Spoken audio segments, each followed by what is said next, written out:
আসসালামু আলাইকুম। এখন দেখবেন সংবাদ শিরোনাম। জিয়াউর রহমানের সমাধিস্থলে কিছুক্ষণের মধ্যে যাবেন তারেক রহমান। বিকেলে জাতীয় স্মৃতিসৌধে বীর শহীদদের প্রতি জানাবেন শ্রদ্ধা।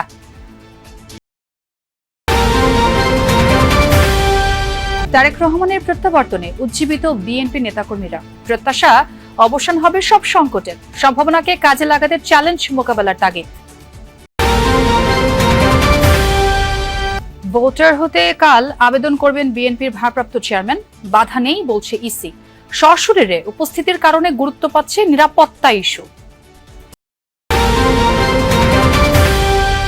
কুয়াশায় চাঁদপুরের মেঘনা নদীতে মধ্যরাতে 2 লঞ্চের সংঘর্ষ, 4 জনের মরদেহ উদ্ধারের পর সদরঘাট পুলিশের কাছে হস্তান্তর করেছে কোস্টগার্ড। এতক্ষণ দেখছিলেন সংবাদ শিরোনাম, এখন দেখবেন বিস্তারিত। আজকে সারাদিনব্যাপী তারেক রহমানের বেশ কিছু কর্মসূচি রয়েছে। একে একে আমার সহকর্মীরা সেই খবর আপনাদের জানাবেন। যেমনটি বলছিলাম, শেরেবাংলা নগরে জিয়াউর রহমানের সমাধিস্থলে যাবেন বিএনপির ভারপ্রাপ্ত চেয়ারম্যান তারেক রহমান। শেষ মুহূর্তের প্রস্তুতি চলছে, এর মধ্যে তার বেশ কয়েকটি নিরাপত্তারক্ষীরা কিন্তু তার যে তিনি বের হবেন সবার আগে বাংলাদেশ থেকে যে লাল সবুজের গাড়িটি, সেই গাড়িটি ইতিমধ্যে নিরাপত্তা তল্লাশি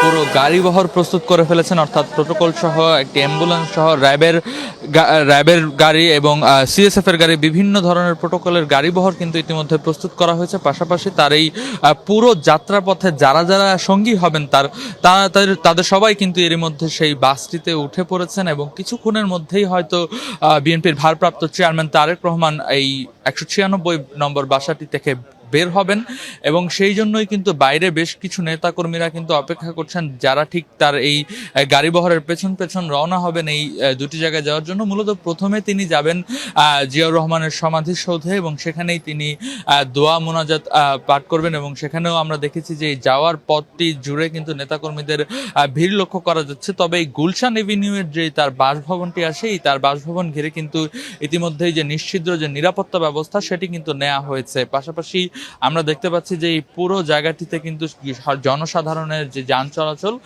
সেটি এরই মধ্যে নিয়ন্ত্রণ করা হয়েছে, অর্থাৎ কোনো সাধারণের গাড়ি কিন্তু এরই মধ্যে এই গুলশানের যে এভিনিউয়ের বাসাটি, সেই বাসাটিতে ঢুকতে দেওয়া হচ্ছে না। আমরা দেখতে পাচ্ছি যে বাসাটির এক পাশের একটি গেট খুলে দেওয়া হচ্ছে, পাশাপাশি নিরাপত্তা রক্ষীরা বিভিন্ন ধরনের তল্লাশি চালাচ্ছেন। সেই গেটটি দিয়ে মূলত একটি গাড়ি হয়তো বেরিয়ে আসবে এমন সম্ভাবনাই রয়েছে।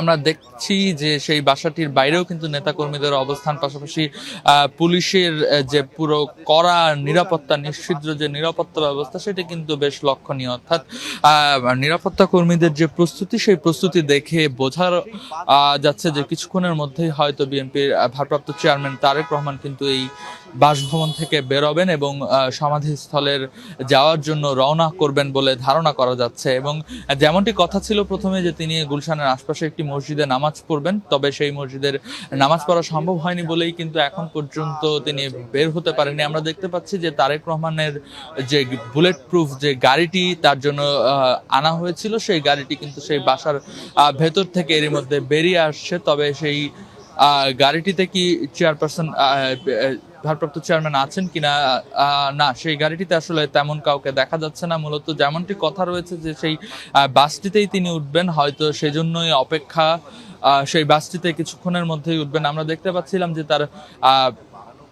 তারেক রহমানের যিনি ব্যক্তিগত উপদেষ্টা মাহদি আমিন, তিনি কিছুক্ষণ আগে প্রবেশ করেছেন এই ফিরোজার বাসভবনে এবং নেতাকর্মীদের বেশ কয়েকজনকে আমরা সকাল থেকে ভেতরে প্রবেশ করতে দেখেছি এবং বাইরের যে নিরাপত্তা ব্যবস্থা সেটিও বেশ জোরদার করা হয়েছে আগের তুলনায়। চারিদিকে পুলিশের নিরাপত্তায় ঘিরে ফেলা হয়েছে। বেশ অল্প কয়েকজন নেতাকর্মী তারা কিন্তু একেবারে মূল ফটকের সামনে অবস্থান করছেন, এছাড়া কিন্তু আসলে কোনো রকম নেতাকর্মীদের এই জায়গায় অবস্থান করতে দেওয়া হচ্ছে না, এমনকি প্রবেশ করতেও দেওয়া হচ্ছে না এই গুলশান এভিনিউ জুড়ে। এখন পর্যন্ত যে মূল ফটকের সামনে যে গাড়িটি রয়েছে সেই গাড়ির সামনেই কিন্তু নিরাপত্তা কর্মীরা অবস্থান করছেন এবং তারা নিশ্চিত করছেন যেন কোনো রকম নিরাপত্তা ঝুঁকি যেন না থাকে। এবং এরই মধ্যে দেখতে পাচ্ছি যে বেশ কয়েকটি প্রোটোকলের গাড়ি কিন্তু এই গাড়িবহরে যুক্ত হয়েছে। র্যাবের পাশাপাশি বিভিন্ন নিরাপত্তা কর্মীরা এই বাসভবনটি নিরাপত্তার চাদরে ঘিরে ফেলেছেন।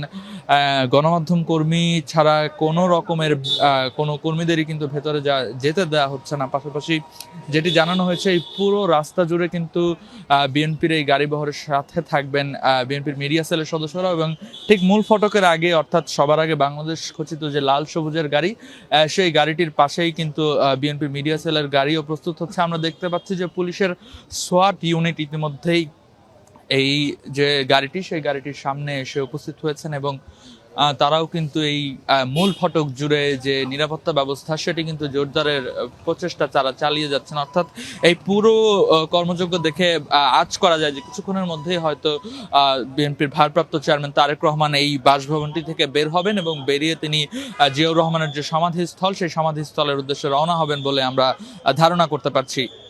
ব্যাপক নিরাপত্তা বলয় র্যাব, পুলিশ, বিজিবি এবং সেই সঙ্গে সিএসএফ চেয়ারপারসন সিকিউরিটি ফোর্স, তারা প্রত্যেকেই সতর্ক অবস্থানে রয়েছে এবং বিপুল পরিমাণে সদস্য মোতায়েন করা হয়েছে এই শেরেবাংলা নগরী জিয়াউর রহমানের কমপ্লেক্স বা জিয়া উদ্যানকে ঘিরে।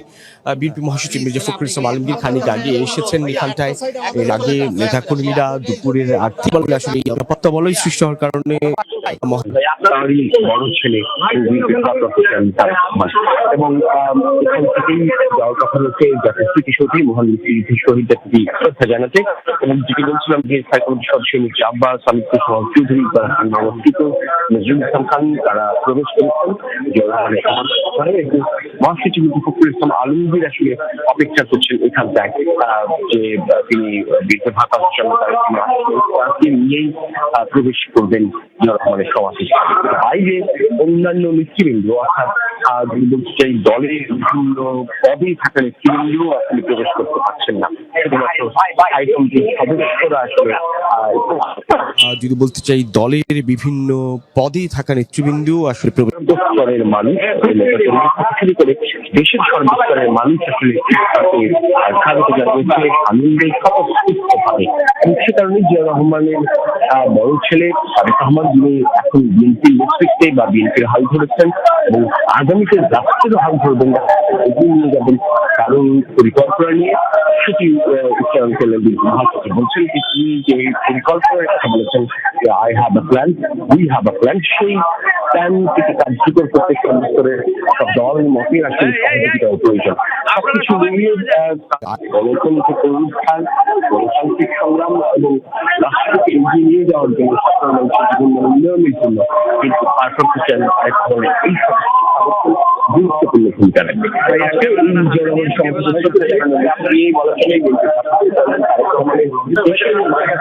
এক ধরনের রাজনৈতিক কর্মকাণ্ডের সূচনা হলো এবং আনুষ্ঠানিকভাবে শ্রদ্ধা বলাই চলে।